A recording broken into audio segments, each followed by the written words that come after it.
Tara, samahan mo ako magluto nitong masarap na sweet and sour chicken. Umpisahan na po natin.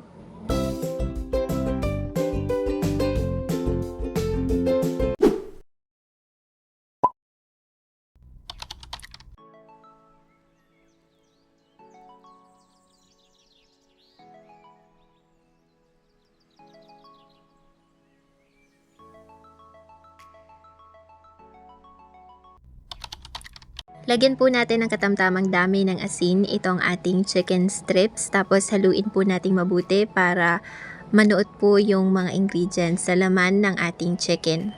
Pagkatapos po ay i-coat natin ito sa pinaghalong cornstarch at harina para po kapag pinirito natin ito ay hindi siya manlalaban.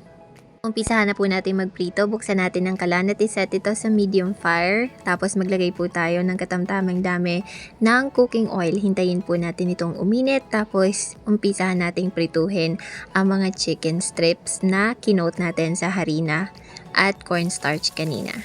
Ayan. Ngayon, hintayin po natin itong mag golden brown. Tapos baliktarin na po natin isa-isa. Dahil golden brown na siya, ayan, binabaliktad na po natin siya. And at the same time, yung mga luto na ay lang po natin yun at gamit ang same na cooking oil at pan, i-saute po natin ang malalaking hiwa ng onions natin. Sunod nating i-saute ang ating bell pepper. Next ay ilagay na natin ang ating patis, pampalasa. Sunod na rin natin ilagay ang ating magic sarap, another way para maging malasa ang ating chicken. Sunod natin ilagay ang ating black pepper. At this point, pwede na natin ilagay ang ating pineapple bits kasama ang sabaw niya. Pagkatapos, maglagay po tayo ng katamtamang dami ng sabaw.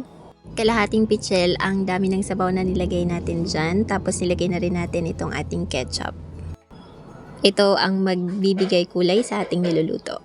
Next, ilagay na po natin ang ating sugar. Ito ang magiging dahilan kung bakit sweet and sour itong ating niluluto. Ayan, para maging extra lapot itong ating niluluto, maglalagay po tayo ng pinaghalong cornstarch and harina.